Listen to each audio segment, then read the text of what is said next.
Redzone, Josh. Oh no, that's the wrong bit. Sorry, start again now. I'm ready again now. Go ahead. 3. Sorry.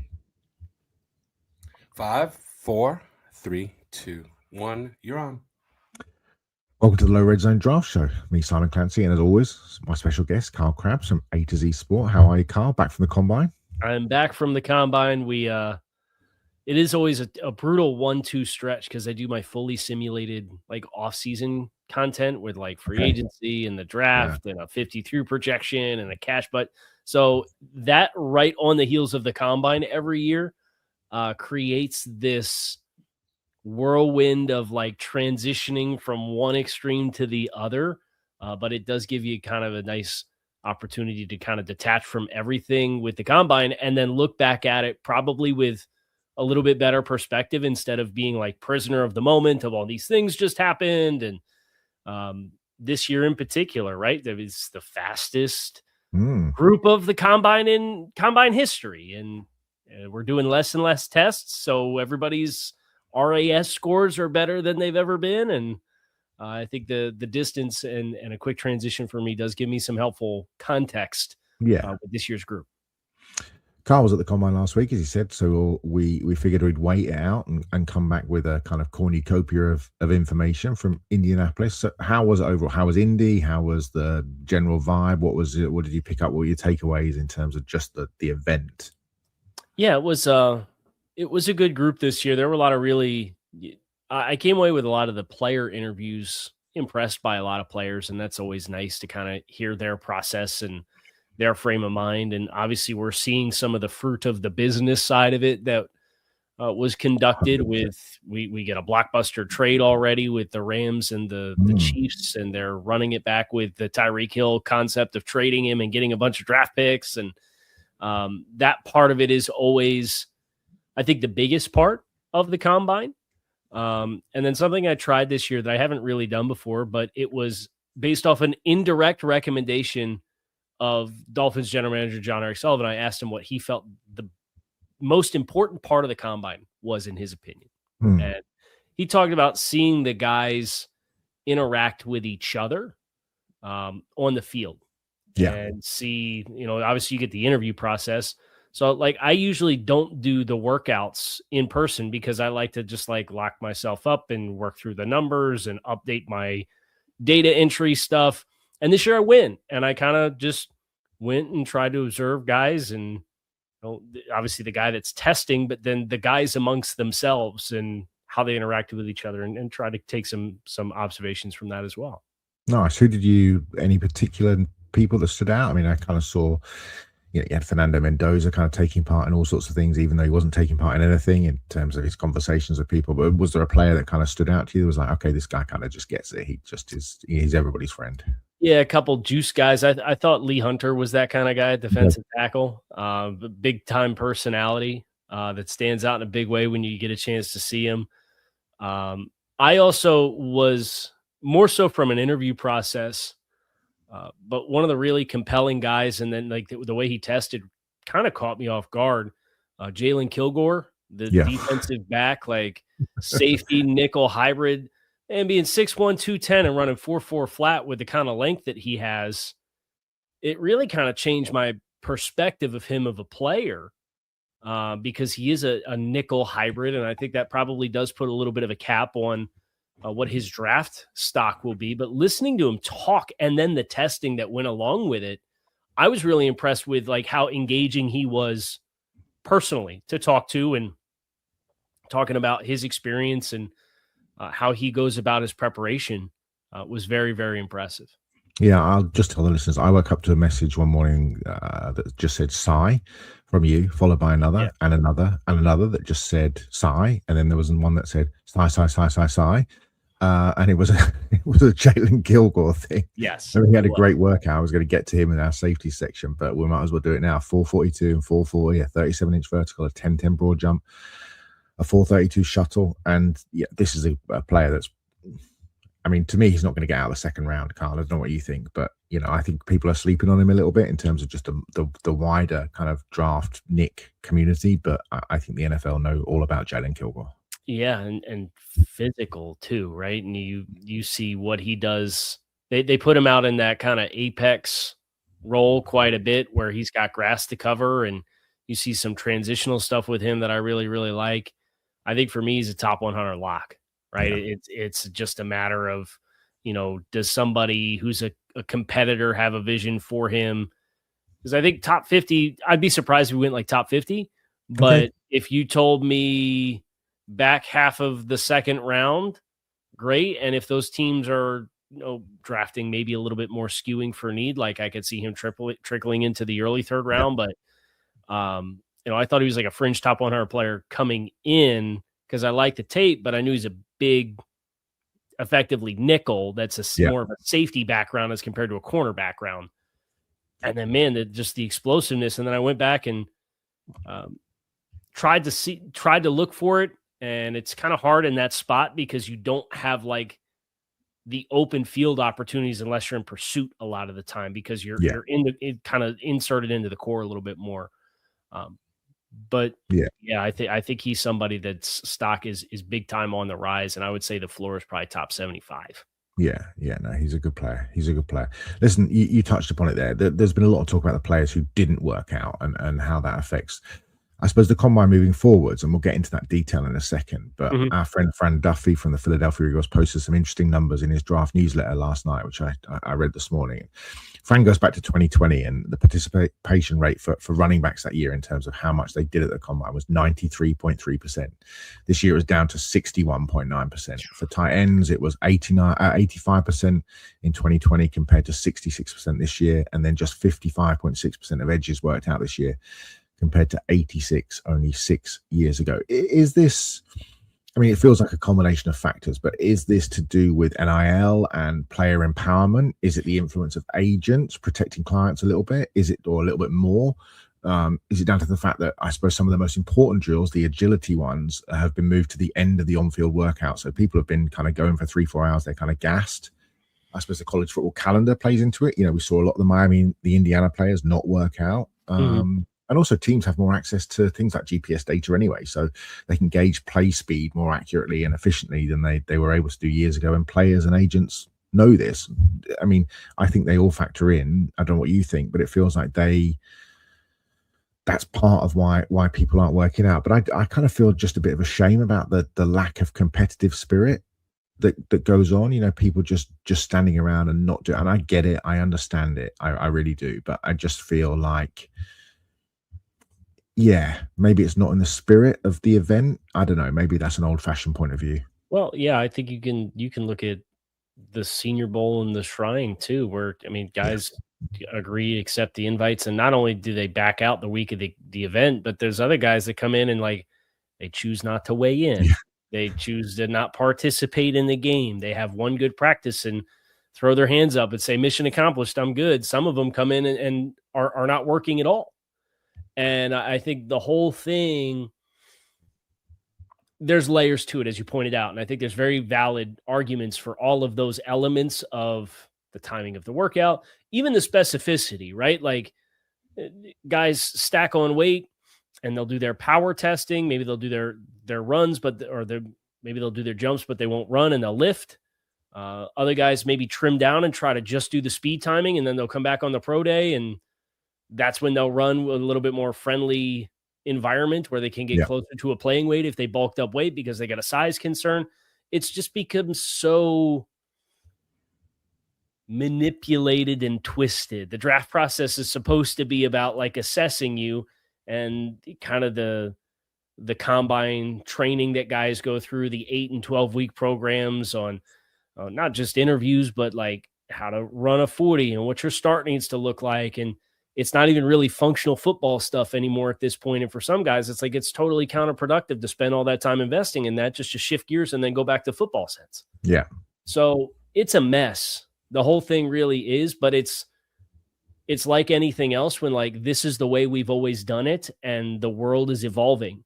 And I don't know what the answer is, but these events and the combine have to evolve with it, or else they're going to be antiquated fan experiences with there were 6 guys out of 300 and however many guys were at the combine. Yeah, did 6 everything. guys that did every test. Which is shocking to me. So it's appalling, right? So, and then you got guys like Jermon McCoy who desperately needs to work out and show that he's healthy. And he's like, I'm good, but I'm saving it for my pro day. Yeah, we'll get to McCoy because that to me was the startling decision. Now, do you think 10 years time there will be an NFL scouting combine?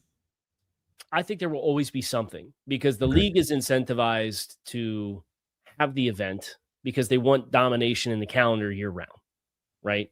So if you remove that from the equation, it's one less event that takes away from another one of their events in the draft. They like the TV element of it, right? So I think there will always be something there. And the guys that are rookies coming in, like they don't have the power to change it because they don't have any negotiating say in the CBA, right? Yeah. So when they go through their CBA negotiations every 10 years, who's going to speak up and say, well, let's make sure that we get the combine written out for the guys that are coming in every year, right? Because those guys don't have a voice in that room. So they'll want something. I think there will always be something, but I think you have to find a way to adjust what the expectations are. I think that's, or the on-field stuff needs to change and evolve, and you need to do different things. And it's maybe just the workouts and you do the actual testing and runs, it's less centerpiece of what the event is. And it's more the on-field workout. So you could see these guys working out side by side. And if you're going to work out, then don't come and you're not invited. Yeah, exactly. I've got a friend who's an agent, and we were WhatsApping throughout the process across all 4 days, and he's got 3 likely, or at least 3 potential first-round picks, including a guy in the top 10 who ran a slow time. I think we'll probably work out who that was. And he wants his guys to compete, but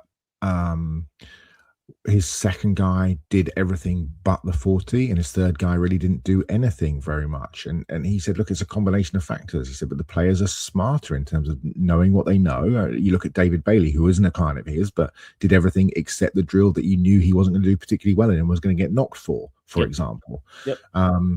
And this agent was saying that, there are lots and lots and lots now of outside influences. The NIL thing has had a huge effect. The family members are saying, don't do this, do this, don't do this, do that event, cherry pick what you want. And he said, even for an agent, it's quite difficult. He wants his guys to go out and compete, but it's quite difficult to get them to do it because they know what potentially is and you take a guy like, and he's not a first round guy. So this is not, we're not talking about a Makai Lemon or a Jamal McCoy, just to pick 2 names out of the air. But you look at a guy like Miles Kitselman, for example, who's a tight end whose tape I like a decent amount from Tennessee.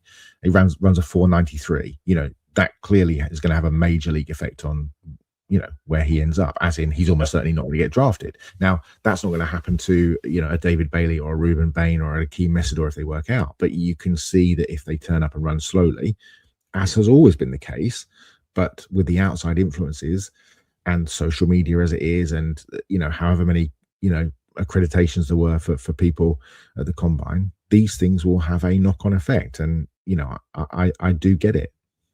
Yeah. I think the part that I would tell any player that's going through this process and trying to determine how to weigh all that out would be that is a reality of the process, but it's also how good teams stay good, right? Because a good team will recognize and draft you appropriate or opportunistically, I should say.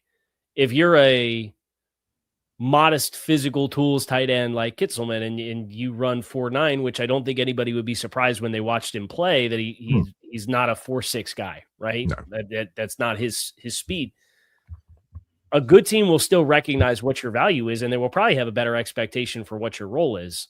Yeah. And if you're a late round guy and you go undrafted, for a lot of the time it's a better opportunity for a lot of guys because you get the priority undrafted free agent signing bonuses. You get to pick and choose your spot. I mean, there's a whole school of folks out there who say abolish the draft as a whole and give everybody a budget and let the players have it like a free agency where they come in. And I don't advocate for that, but for those guys who don't get drafted, that school of thought does exist, that it's almost better to pick and choose your spot for where you get to go or who you had the best connection with or who you feel has the best vision for you or where your best opportunity is to play.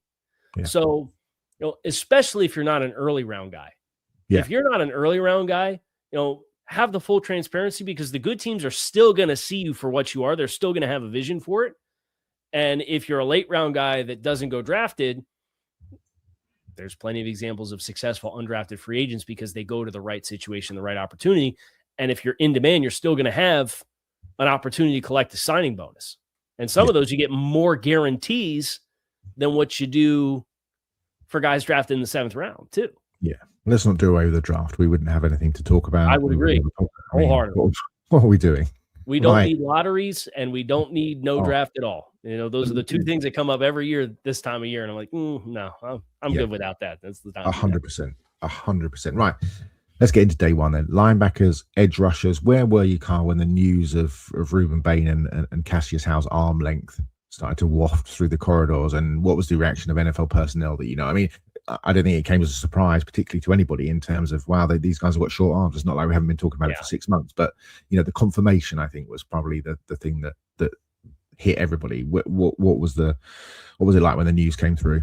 Yeah, I was in the media workroom, and it was kind of like, oh, that's a smaller number than I expected, and we knew it was going to be a small number, right? And I think for both players, you can defer to the tape. That was the thing that both of those players, when I kind of asked around and spoke with whoever I spoke to, kind of talked about, you go back to tape, it shouldn't be a surprise, right? And I think for Bain, I don't really see it being this backbreaking issue because his style of play, because he still has power in his hands.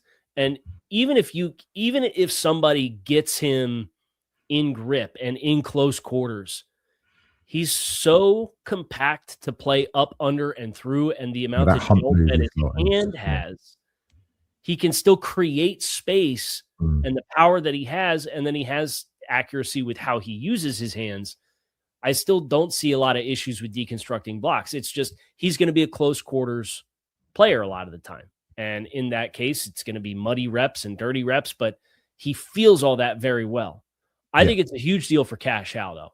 I don't really see a lot of run defense reps that I find attractive in the first place. A lot of his rush landmarks are high and outside. And if you don't have the knockback or the functional ability to play into somebody's frame and then recreate the space, because Bain has that with his power. Yeah. I think you'll get swallowed up a lot. And Hal has the best speed rush bag of anybody in the class, but I think it really just makes him a speed rush guy. So for me, I don't see what the early down and 90% of snap value is for him as a player. I think he for me is much more of a third down rush specialist, speed package type of player who's probably going to get 400 snaps a season unless something very unforeseen happens and he gets a very tailored role for him, which could happen. But for me, it really hurts him because I knew he was short arm, but he's almost a full inch shorter than Bain, and we're all wowed by Bain's arm length.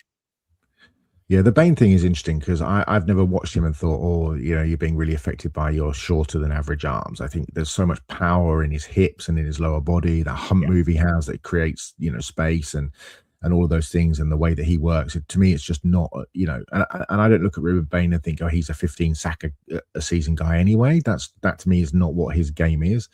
The Howell thing is interesting because, like you say, the speed rush stuff is electric, but he almost sort of falls into a kind of Alden Smith third down only, sub package only kind of role. And when you watch him play, and especially against good tackles, you look at the playoff, for example, against Maragoa, the fact that whenever he got his hands on him, Howell is out the play. There's nothing that he can do in terms of, he just doesn't have that arm length, that functional strength to be able to uncurl and play. Yes, the reactionary quickness, yes, the speed off the ball, all those things are great, but that only takes you so far. There were a couple of standouts, or there were lots of standouts, but a couple of really kind of high level standouts on day one. And specifically, I think the two guys from Ohio State, Arvell Reese and Sonny Styles, and discovered yesterday, I think it was Albert Breer who mentioned yesterday that one of the teams that interviewed Styles, who apparently was unbelievable in the room, they gave him a standing ovation. It didn't say what team it was, but I thought that was quite interesting, slightly odd, but quite interesting. But those two were excellent. But then there was, to me, there was some other really good. Caleb Elam's I thought worked out really well. Jake Golday, our old friend Jacob Rodriguez, I thought did a great job in terms of just conveying all that we'd seen on tape this year in terms of just a really good physical workout. Carl Luis, I thought worked out really well. Who else impressed you, Carl, from when you were there? Well, I think Rodriguez is a great call out for. I always saw the football instincts, but it was kind of like the Jalen Gilgore thing we already talked about. It was like, oh, he's got that kind of twitchiness to him. And I guess I don't think it shined a lot on tape, primarily because of how fast he saw things. Right. So it's like he's already moving in the right direction.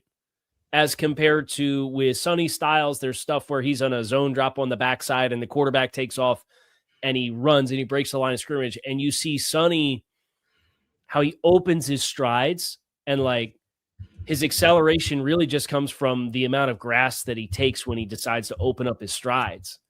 Whereas with Rodriguez, a lot of times on tape for me, he was already kind of fading in the right direction and anticipating plays happening. Not to say that Sonny doesn't have that, but it's just an example of that's where I saw the first time I had the aha with Sonny Styles was on one of those types of reps where it's like, wow, look at that acceleration. Look how he closes that distance without increasing the speed of his feet. It's just how he opens himself up. And Rodriguez is like always seeing stuff so fast. So that for me was a big winner.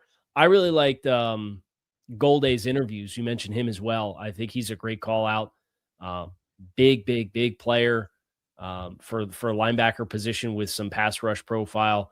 I wouldn't be surprised if both of those guys go in the top 64. And it's a great class of off-ball linebackers. I think I like a lot of these guys. I like Josiah Trotter, reminded me a little bit of Jordan Brooks with his demeanor, as far as like he has this quiet confidence about him in the way that he speaks and talking about transferring from West Virginia to Missouri and being in the SEC and how it changed his prep and the way that he takes care of his body and the things that he does from Sunday to Friday to be at his best on a Saturday. For a kid that's 20 years old, like you expect that because of his family pedigree. His brother's in the NFL and his dad played for a decade, but just listening to him talk and his demeanor, but the intensity that also like simultaneously existed kind of struck me as the first time I heard Jordan Brooks talk in that way, the first year he came down to Miami in free agency, that I really, really liked. I think he's got a lot of room to grow. I don't think he's super refined with the pass down stuff, but he's got blitz appeal and pass rush appeal as a player, as a pressure player, and the sky's the limit for him. So he was a guy who stood out to me for the interaction element of what he brought. Nice. Yeah, he always struck me as straight business, which is good to hear that kind of backed up. NFL Network kind of take on some characters and some individuals, and they focus very heavily on them. And Lee Hunter was one of them. When it came to the defensive line, I don't know how much of the NFL Network stuff you saw, probably not very much because you were working and sitting in the arena and stuff. But Hunter's such an interesting guy. I was finishing up defensive tackles last week, and there's some fascinating stuff on tape. But to me, there's some bad weight there on very skinny legs, and I was just, I don't really care too much about some of the drills and some of the numbers, but a 21.5 inch vertical and an 8.4 broad jump to me don't scream that sort of interior explosion I was necessarily expecting from a guy who can be explosive like Lee Hunter. Do you think that a team looks at a 21.5 inch broad jump from a guy who's 315 pounds or whatever he is and thinks that's a question mark? Or do you think that's just a drill that everybody does it because everybody does it? It goes back to the point that we made at the top, that it's maybe slightly more antiquated and that just kind of gets passed by. Well, how do you think a vertical like that gets taken by a general manager, a front office, etc.? I think if it's not a flag for you, I think I would encourage you to reconsider. Right. I mean, that's an off the reservation level low jump. I don't think I've ever heard of a jump that low, a vertical. It was 6 inches lower than the next lowest jump of any defensive tackle. And you mentioned the weight, like amazingly infectious personality, big time juice guy. I think where his power shows up for me is with his hands, when it's the ability, like he'll hit some like a quick swim over top of you and like get into a gap. But it's when he's got his hands on you and he could throw you, like that's where I think you see him. But then you watch some of the point of attack stuff against doubles, and I think you see kind of the top heaviness that he plays with. And I don't think he's going to go in this stratosphere. He's had some champions of like guys that are among the best in the business to be like a top 30 player in the class. And I don't think he's in that stratosphere at all. I think he's probably a mid-day 2 guy for how I evaluated him on tape. And that comes with some bad weight. That comes with some inconsistencies with how he plays the point of attack. Let's not forget he had 2 all-time penetration and pressure threats on the outside on that defensive line with Romello Height, who's one of the more refined guys, and then David Bailey with how linearly explosive he is, that made his life easier and pulled those tackles and extra blocking help out so you get some one-on-ones. I think you'd be doing yourself a disservice to not look at a jump like that, given where the conversation was with him, and not go back and ask yourself some new questions. Yeah, I found him interesting. I thought he was a good player. I thought he was fun to watch. I again had a lot of the concerns that you did. His pads come up, he comes up too high for me. There's, I mean, when he keeps his pad low, he could be, almost unplayable at times. And there's that walk back power, that quick side step and swim, the hand play, the hand strength are all excellent. Yep. Talking guys left, right, and center. But there is just, I thought he was a bit tight in his hips. I just, there were just some questions, and I ended up having him in my top 5, but he was my 5th top DT actually. And I was surprised that he's significantly higher for some. And look, it would be boring if we all had the same grade on players. We all saw the same things. I was surprised that people had him as kind of 1st or 2nd on that list. A couple of other guys. Real quick. Go. I could see him being like a little feast or famine in the same way that Tier Card is. Yeah, agreed. So that's the kind of player that's like, you get him in the right situation, you really get him rolling. Like he could be really disruptive, and Tart obviously had that with the Chargers to get the 3-year contract extension. But even his stop with the Titans, right? Like he wore his welcome out real quick because there was some inconsistency stuff, and then there was some off the field stuff on top of that I don't know that Lee Hunter's going to have any issues with that kind of stuff. But I could just see him being very like the highs are high and the lows are low, and it might drive you crazy. Yeah. A couple of other things that just stood out for me. Keldrick Falk, I thought generally performed all right, but looked a little bit stiff, I thought, in his movements during drills. And then Zion Young, who didn't run at all amid kind of concerns about his speed after the GPS tracking at the Senior Bowl showed that he wasn't particularly fast. I thought he looked a little bit labored during his pass rush drill and through the bags and the figure of 8. I don't know if you had any takeaway on that. For Falk as an individual, or for the position group with the just as how you felt he looked in Indy, really. Yeah, I thought he was fine. And what struck me the most about Falk, seeing him up close and in person, was he looked like a puppy with big paws still. Yeah, like he's a baby, isn't he? I mean, it's like he's well developed, but you see some of these guys that are like the 23 and 24-year-olds, and like they got the big rocked up builds. And Falk's like, he's so dense in the lower half because of his frame, but you see his upper body, and it's like he could probably fit 25, 30 pounds on his frame still.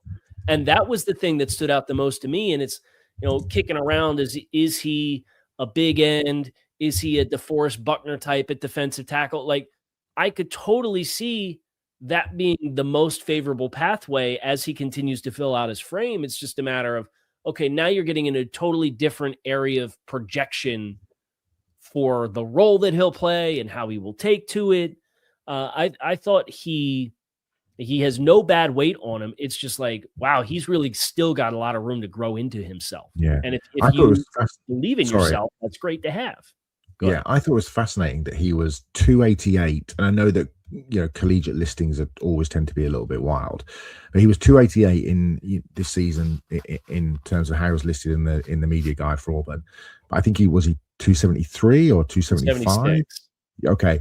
I mean, that's, that moves him.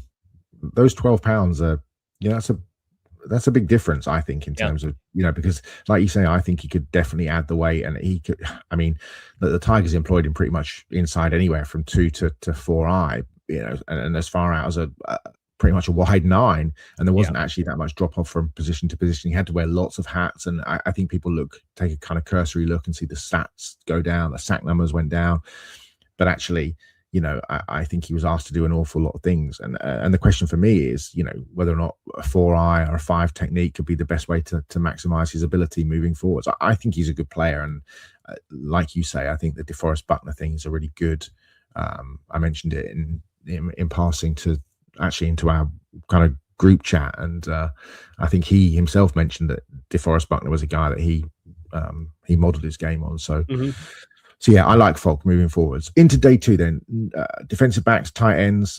To me, and we mentioned it a little bit, but very disappointing, I think, to see so many of the top guys not running. Avion Terrell, Jamod McCoy, Mansour Delane, Keontae Scott, who kind of gets a bit of a pass for the playoff. Same with D'Angelo Pons, Brandon Cisse, and then Keith Abney. We touched upon it a little bit at the top. Where are you on McCoy not working out at all, given we were told that he wasn't playing the rest of the season, even though he was 100% solely to prepare for the draft, and then rocks up at the biggest show of all and decides he's not working? Yeah, it's I have more questions than answers, and that's it's not where you want to be. I know Todd McShay had mentioned recently that the league didn't take particularly kind to the strategy either. So he better have one heck of a pro day, because if he doesn't, or if the medicals come back with feedback, and I believe one of my colleagues at A to Z Sports said there was no initial flags with the combine medical check for him, but I think about what happened to Will Johnson last year, right? And that was everybody's consensus top 15 player, and he lasted 47 or whatever it was. And for a guy who missed all of last year, and now we're sitting out the combine, whatever boxes we have left or opportunities we have left, we need to check all the boxes with. I thought that was a very, very strange decision, I've got to say. And just whether that was his, whether that was an agent, whatever, I just made no sense. And what made it worse, I think, was that, and it was probably reported to you guys, but it was certainly reported on NFL Network, that essentially he was absolutely fine. He was 100%, and he was great. He just wanted to, if you're not going to work out, I mean, I don't want to sit here and advocate lying, but I just think to say that everything's fine, you feel 100%, you're just not going to do it, just to me is just a really bozo move from whoever's decision that was. I just thought that was very odd. Who stood out for you from the corners? And certainly some of the, I thought a couple of the under the radar. I thought Hezekiah Masses of Cal worked out really well. He's a guy I liked on tape. I thought he looked good. He looked fluid. He moved well. Who for you stood out? I could not believe the testing numbers for Julian Neal from Arkansas. I mean, 6'2", 203, almost 33-inch arms, ran sub 4.5, 40-inch vert, 11.2 broad. Did the 3-cone and did it in 7.13 for a big corner. That's not a bad time, right? So I thought he went through the whole deal and checked a lot of boxes for a guy who I liked as like a press guy, but I was like, okay, like he's probably going to be a scheme-specific guy because of his stature. The functional athleticism I thought was really good with him, so he was one that stood out. And then Takario Davis, holy smokes, the former Arizona Wildcat. You think about him and Stukes, right? Is Arizona's got some big dynamic corners, and obviously Davis spent this last year at Washington. But another guy that 4.41 at 6'3" and change. That's 33.5-inch arms. Like that's crazy length. And Prysock ran a 4.46 at what, just under the 6'4". I mean, what are they feeding these kids? It's crazy. And Damani Jackson is another guy who ran 4.41 at 6'1", 195 at corner. So there's some big, fast linear corners. Now, how does that translate to functional play? Like that's where you look at the tape and you see it. But I thought if you needed size and disruption at perimeter corner, I think you feel really good about some of these guys and their ability to carry vertically based on the tested speed, if their technique is right. No, I think you're right. What did you make of the subsequent report that came out from, I think it was Corey Kinnan, talking about Caleb Downs and his knee, and said that he had an MCL, partial MCL tear and a degenerative ACL, which has not been reported anywhere else. And teams have apparently been telling people through guys like Peter Schrager and Jay Glazer that that's not the case at all. Were you hearing anything like that out there, or? I did not personally hear anything, and some of my colleagues at A to Z Sports had some sources that are close to Downs who kind of refuted the whole thing as well. So I don't know if this is smokescreen misinformation season. Like, I know Corey, and he's a good dude. Like, I don't doubt like whatever he heard and was told, and I believe he said he vetted it and heard it from more than one person that he asked and went to. So I don't know where his connections are that prompted that. But I know my colleagues at A to Z who kind of reached out to some sources close to Downs, they all vehemently pushed back on it. And then you had some teams, courtesy of the names that you mentioned, Schrager, Glazer, Pat McAfee, said that they reached out to several teams and they all kind of said that it wasn't anything that had flagged for them. So I'm not sure exactly what the deal is there, but that's the hard part about this time of year, right? Is anybody can say anything. And I'm not saying that, I trust that Corey heard what he heard. Yeah, but me too. It's if you're somebody with a team, or if you've got an information agenda or whatever, right? Like all kinds of misinformation or all kinds of deliberate information, stuff that gets out there this time of year usually is out there for some motivation or reason. Yeah. And it makes it very messy when there's 32 separate interests just from the league side of things, never mind the prospects amongst each other. And I remember a few years back, it was some about Aiden Hutchinson, right? And it was like the Trayvon Walker, Aiden Hutchinson, Kayvon Thibodeau kind of Game of Thrones, chaos is a ladder. They're all trying to climb over each other for draft positioning. And there was some stuff about Hutch that I believe came out like the last couple weeks running up to the draft. And it was like, where'd this come from? Nobody had ever heard this before, but it's that kind of stuff. It comes from all angles, and it makes it a very messy truth finding process at times. Yeah, I'm hoping it was Jeff Hafley and John Eric Sullivan that were spreading these very specific rumors about him falling, so they forced out to pick 11. Some good performances. I mean, you mentioned a couple of guys trading. Stooks, I thought, looked great. VJ Payne looked great, but I kind of feel like I've sort of buried the lead here in terms of safeties, because Dylan Tieneman produced one of the kind of all-time pretty much great on-field workout performances. He ran the 4.35, he jumps the 41-inch vertical, apparently great in interviews. But I just thought how he moved in the drills was just sensational. The back pedal, the transition was as good as pretty much any corner in this class. His movements were sudden and deliberate. There was no wasted movement, no wasted motion, and all that on a kind of 6 foot, 202, 201 pound frame. And yet he looked bigger, but still moved just incredibly well. He was a superstar. He actually I went back after the testing and watched more of the Purdue stuff. I actually like the Purdue stuff. It gave me a little bit better picture of like that part of his game. I was like, okay, I see it a little bit more. So it's always a healthy reminder to kind of take, especially across multiple programs with multiple schemes, try to get that previous picture as well, because sometimes it can be enlightening. Yeah, and that was very much, he played a very different role, didn't he? I mean, in terms of what he was asked to do and versus, what he does for that defense in the playmaking range at Purdue, whereas more underneath, more run support stuff at Oregon. And because he's played for Dan Lanning, he's a guy who's run deep half and deep middle and quarters and hook and man, and he's pretty much seen it all. I thought it was just an outstanding performance. So he played double the snaps in the box and half the amount of snaps at free safety this year at Oregon than what he did the previous year at Purdue. Yeah, which kind of tells you everything you need to know, given how he has performed at both schools.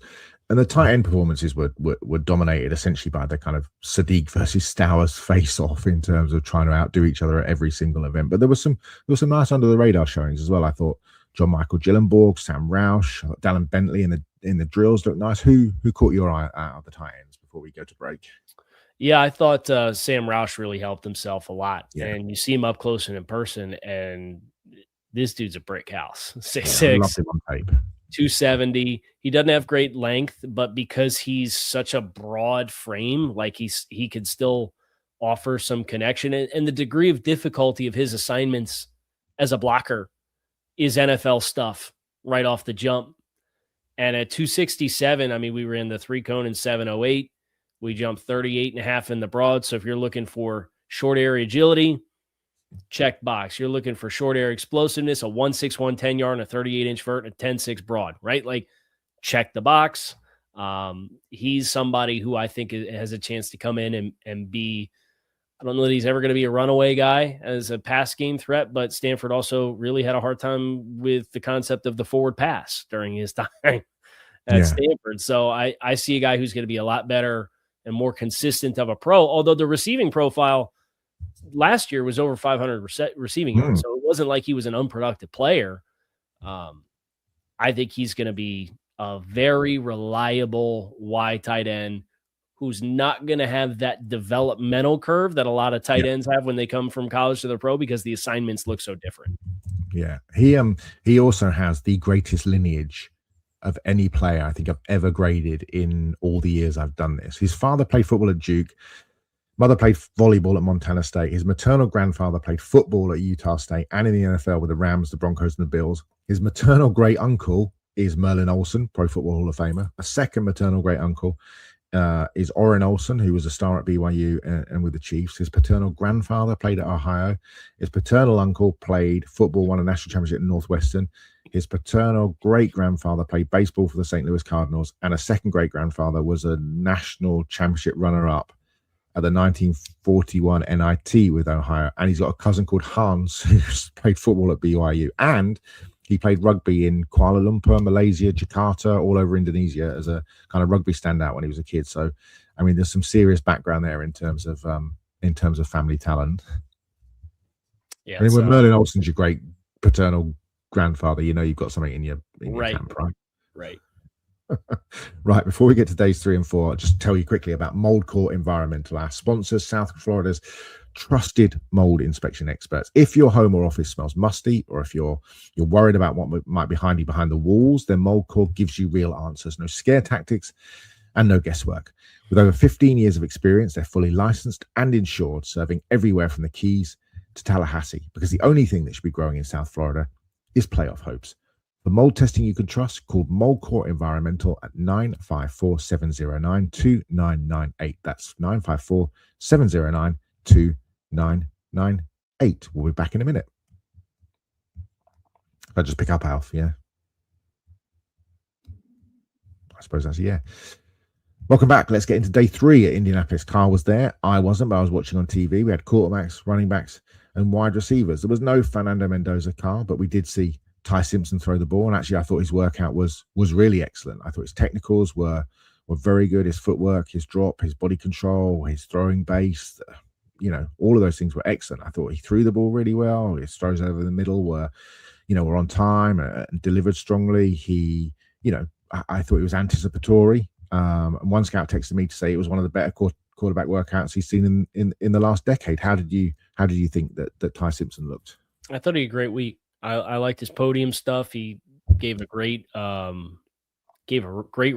of a full play call from a touchdown pass against Wisconsin early in the season, and then with the on-field stuff, he put the weight back on. He was 211, and it was reported that he was down in the 190s at the end of the season. He didn't look like a kicker anymore.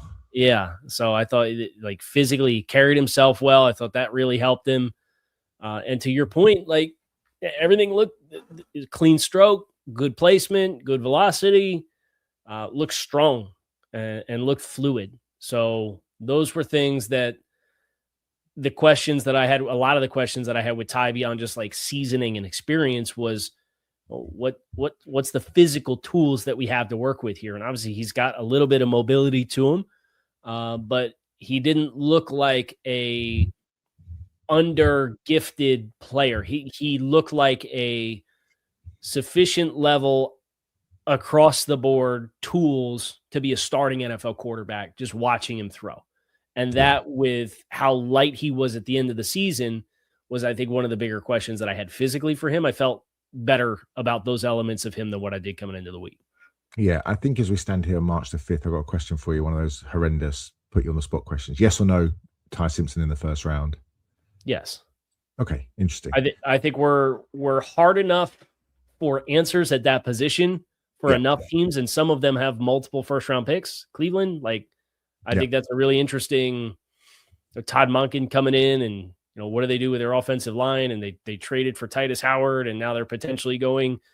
They could go another offensive tackle at 6, right? They go Monroe Freeling, who's like as hot of a name at offensive tackle as we have right now, and I think there's a spot there. I think there's some trade up opportunities, whether it's Arizona coming up from 34 or whatever it is. I think there's enough there that the Jets at 16.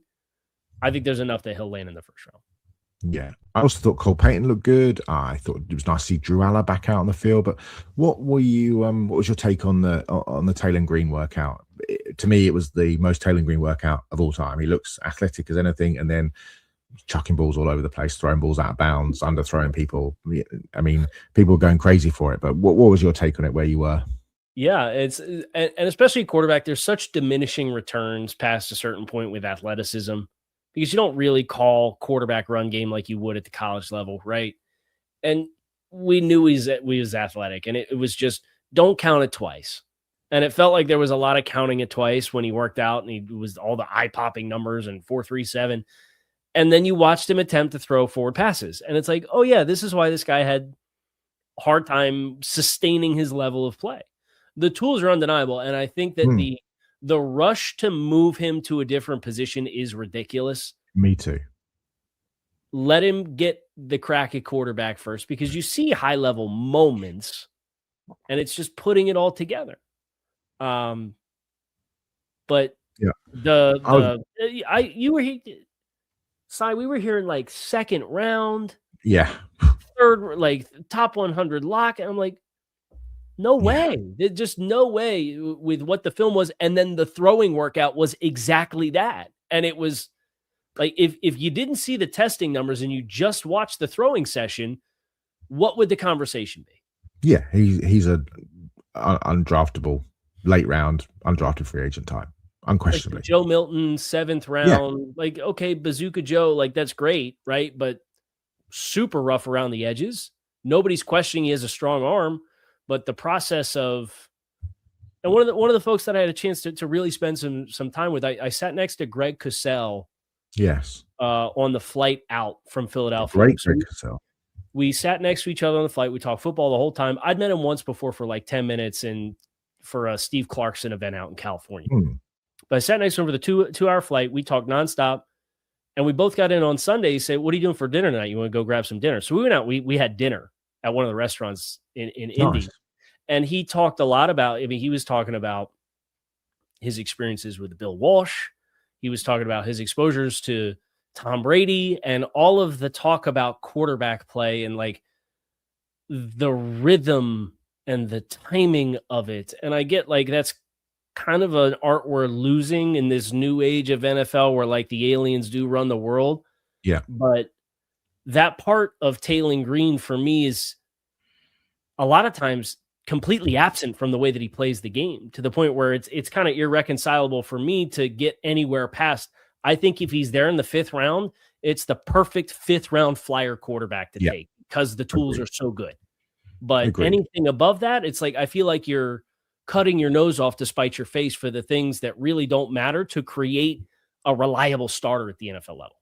Yeah, I was watching Fernando Carmona, the Arkansas guard, last night. I was doing guards at the moment for the draft book. And I think it was against Penn State. It was late, so I can't remember. I think it was against Penn State. Maybe it wasn't. I can't remember who it was against. Anyway, and he makes this throw, this kind of, 25-yard layered over the top of the linebacker in front of the safety with a corner kind of and a 4th defender sniffing around. I mean, it's an unbelievable throw. And I watched it back a couple of times, and I moved forwards and saw some other stuff that was, I'm obviously watching Carmona, but I'm also trying to watch him a little bit as well, just to refresh, because it's been a while. And I went back and watched that play, and I was like, wow, if you could bottle that, that's a special throw. I mean, that's a really special throw, but there's just so many times, and again, like we mentioned just there, so many times at the combine where he was just, he was throwing balls out of bounds and 4 yards over people's heads, and it was just wild. And yeah, but I agree. I do think that in that 5th, 6th round area that you take a flyer on the guy, but absolutely not in the top 100, absolutely not in the 2nd round, as some people we're talking about. Of the running backs, obviously Jeremiah Love stole the show, although his dad wasn't particularly happy. But there were some other good performances. I thought Mike Washington of Arkansas was outstanding. He ran a 4.33. I mean, 6'1", 223 pounds, 39-inch vertical, 10.8 broad jump, and just this kind of profile of a dynamic, straight line, electric runner combined with these kind of top end explosive traits, I think just demands more attention to me than he's been getting in the wider media. And I'd done running backs a couple of weeks ago and really enjoyed his game. I thought he was excellent. He was a guy that, bounced around a bit. He was a defensive end in high school, but, had been at New Mexico State, chose them over UMass and performed pretty well there. And then went to the SEC. And, I think there's just times when everything is on full speed and he maybe needs to learn to be a little bit more patient and take advantage of the blocking in front of him. But boy, can he get down the field. He's an angle destroyer, and he gets up on almost anyone in a very short distance. I thought his tape was decent, and the workout was phenomenal. Yeah, I think the biggest thing that stood out to me with the running backs after there's like 3 really strong explosive testers. You mentioned Mike Washington, right? But Jadarian Price, to me, was a really interesting result from the combine, because he came in at 203, and I would never have slated him to be at 200. I think that's light compared to what I was expecting with his play style. 210 he was listed at. Right. And then you run a 4.49. So you're light to run 4.5 was surprising to me. We didn't do the agilities at a lightweight. I mean, how many guys that we did, I think we had 4 running backs that did agilities, and none of them were particularly good times. No. Emmett Johnson's the only guy. He was another guy for me that I was like, I like the fact that he competed. I think he's a really fun player on tape, but I don't think he had a single plus test out of the result of his week, because he ran 4.56. Yeah, 4.56. 35 vert with a 10-foot broad. 7.32. He had 0.2 of a quarter of a second slower on the 3-cone drill than Sam Roush did at 267 at 202. Those were the surprises to me, was that we got very little in the way of participation. And then outside of 4 guys, I'm looking at the numbers and I'm like, where is the explosiveness out of this group? And I think that does back what my impression coming into the combine was at that position, which was, hey, we got Ferrari at the top in Jeremiah Love. And after that, it kind of reminds me of the 2013 class, where it was like these guys were all in a pissing contest to figure out who gets drafted first at 90th overall. Yeah. Right? It was like the Carlos Hyde, Jeremiah Hill, Bishop Sankey year, that you're just looking at all of them. And I'm kind of like, I don't know, man. It's a good thing it's a good free agency class of running backs, because I'd be putting my money there if I needed a runner.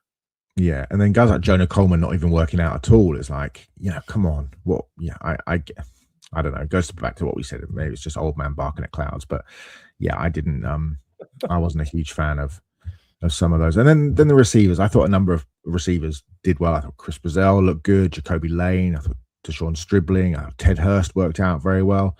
Who did you like? What were your takeaways from the receiver group? Yeah, two guys that weren't really generating a lot of buzz coming in that I thought had great weeks. Jeff Caldwell is going to get himself drafted just off the testing. Absolutely. Right? And the drops and the consistency are really frustrating on tape. I've seen a lot of Jeff Caldwell while I was sitting here hoping and praying that Brendan Sorsby was going to come out in this year's draft class. So I knew Caldwell well enough from that. And I'm like, man, he's really dynamic, but man, it's really frustrating to watch him play. But you're 6'5", 215, run 4.31 with a 42-inch vert with 32.5-inch hands. So your catch radius and what you do with that catch radius is going to make you pull your hair out. But he's going to get drafted probably sometime in the first half of the second or the third day.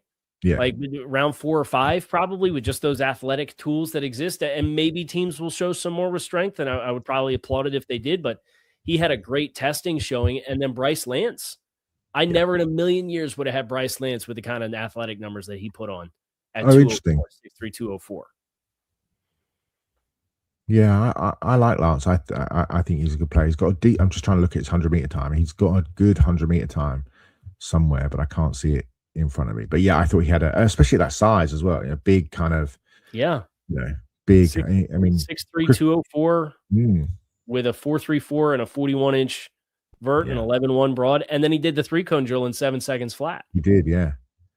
So some great showings for him. Absolutely. One of the guys that I love. I mean, to me, he's my number one receiver in the class. I wonder if you were in the Makai Lemon interview in terms of the podium interview, because he did come across slightly unusually in terms of that sort of, answering every question kind of like this. And then there were some reports about him and his team meetings not going particularly well. Did you hear anything? And was there any kind of scuttlebutt in terms of what was happening with Lemon? I think it was just kind of the buzz on like what his personality is like. Because you go back and look at his other interviews he did in college. That's just how he is. It wasn't like he did anything super crazy at the combine. It's just kind of his default setting. And, I don't know if it's unique.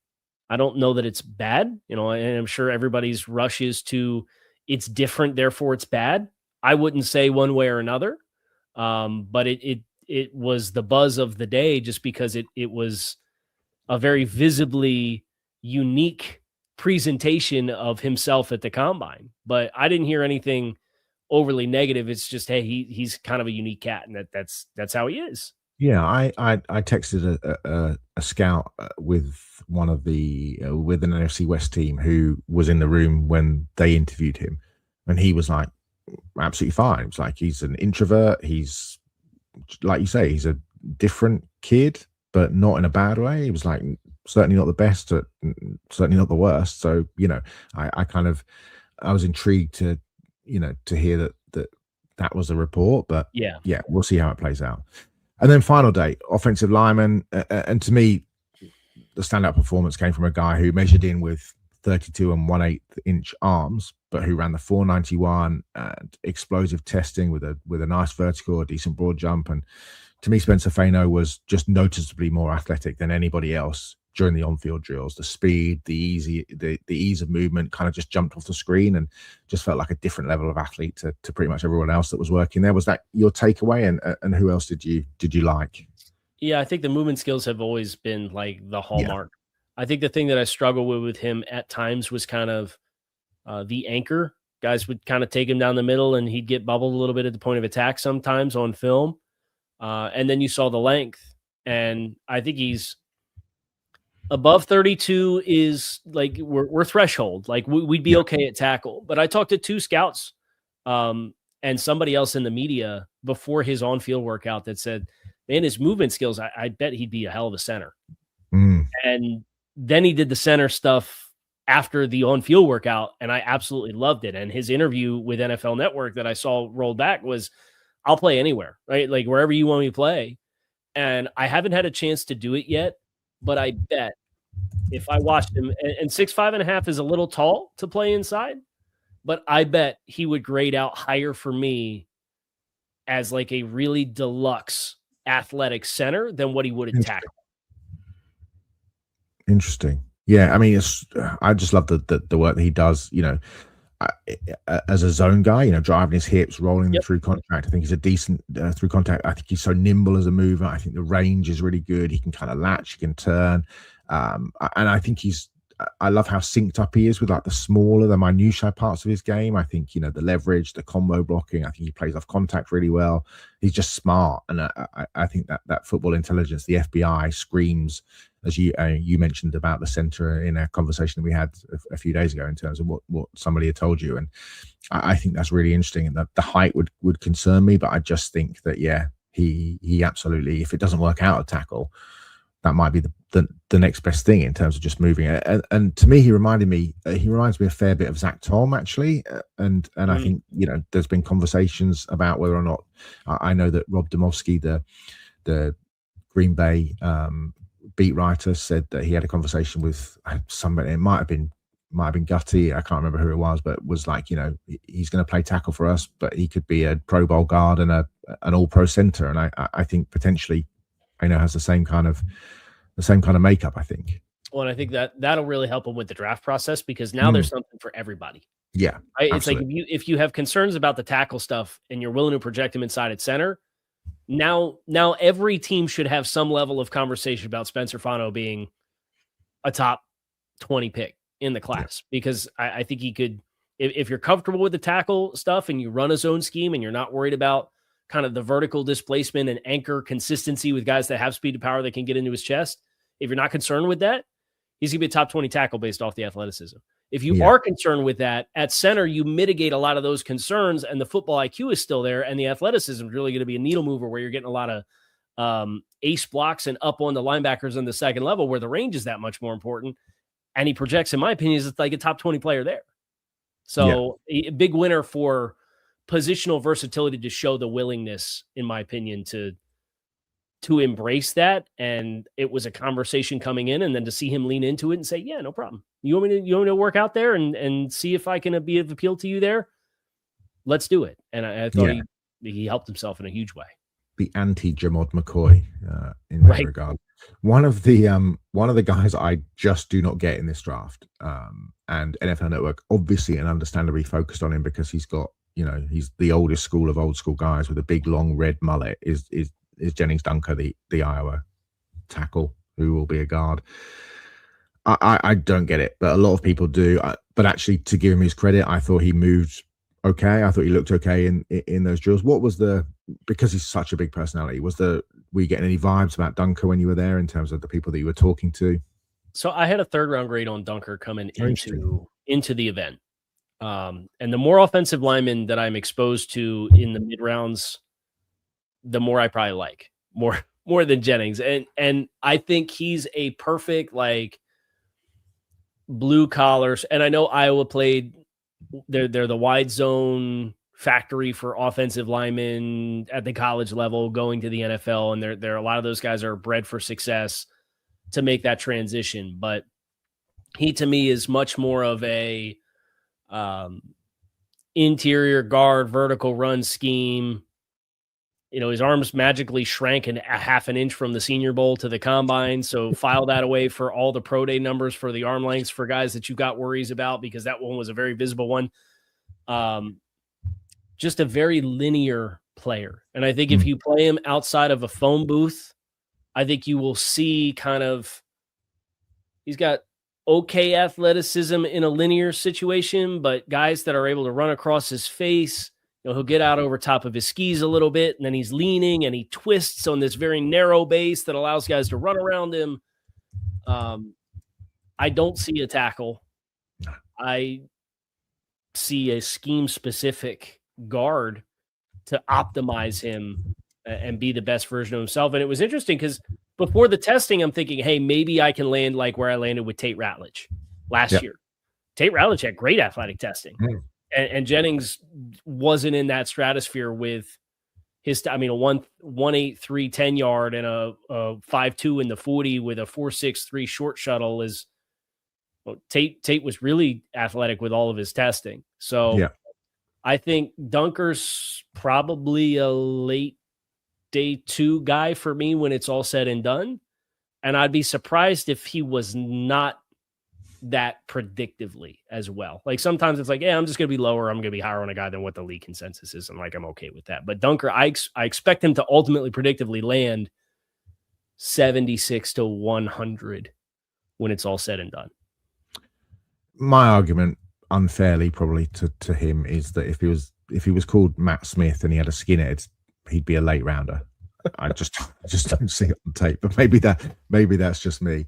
I thought Brian Parker, I thought Chase Besontis, I thought DJ Campbell, who's the Texas kid who I've liked for a while. I think they all look good. Anybody else stand out for you on the offensive line? I was surprised how well Keelan Rutledge tested, because I kind of saw him in the same light as like a phone booth guy to what Dunker was, but he was better in the short, or he was better in the short area. He was better with the long speed. He came in at 316, so he weighed good. I think he kind of helped fortify himself as like a third, fourth round guy. Jalen Farmer, who I'm a big fan of him.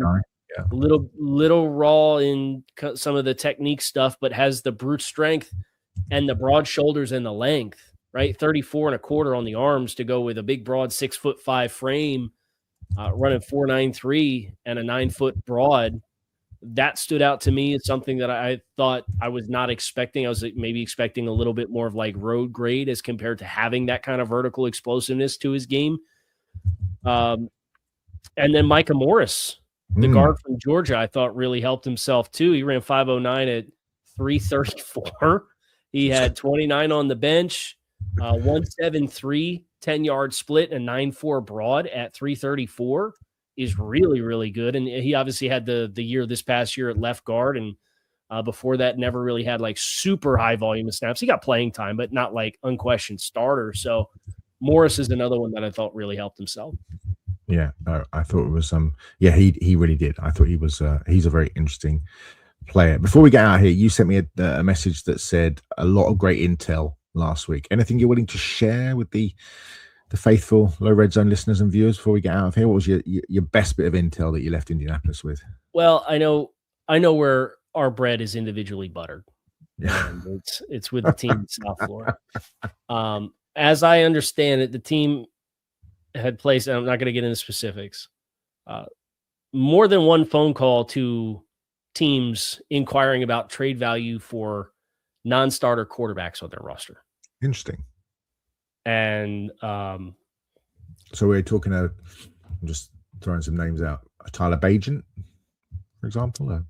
Bagent is one of those names that's in that bucket of the kinds of quarterbacks that you heard Chicago and how they talked about Tyson Bagent, like how Ben Johnson talked about him, and he was talking about him like he was like mourning his dog, where like it was like so retrospectively like, dang, dude, he's not even gone yet. But like that's kind of how he talked about him. So Bagent would qualify as that kind of player. I'm not going to say whether or not he was one of them, but more than one team inquiring on those kinds of players. Interesting. I'll make sure I get his name right the next time I bring him up. Cool. Anything else you want to share? Anything else you got? Takeaway, free agency takeaway, anything kind of rumbling that you heard, that you trade stuff? I mean, no big deal if you didn't. The free agency thing, it was a surprise to a lot of people that the Colts had to do the transition tag for Daniel Jones. Yeah. And I think Alec Pierce is going to cash in a big way. Because you see some of the teams, obviously New England, reading between the tea leaves on teams that were really in the market on wide receivers, like New England was like that, and they obviously cut Stephon Diggs, and they've got a bunch of cap space. But then also like the Chargers, the Titans as an AFC South rival team, and you saw the leverage yesterday, and that was like everybody was so sure at Indy that like Pierce wasn't going to hit the market because they were going to use the franchise tag on Alec Pierce to make sure that he didn't hit the market because they knew how big that market could get. And then they couldn't figure it out with Daniel Jones, so they have to pivot to the transition tag. And then Pierce goes on Kay Adams yesterday and is like, yeah, kind of at this point, I've earned the right to go out and see what it looks like. And it's like, ooh, like Chris Ballard, you better pony up like right now. Like put that 20% open market tax on your offer right now, because if you let him out the door, I think that one has a chance to get really nutty. Yeah, I do too. That's it.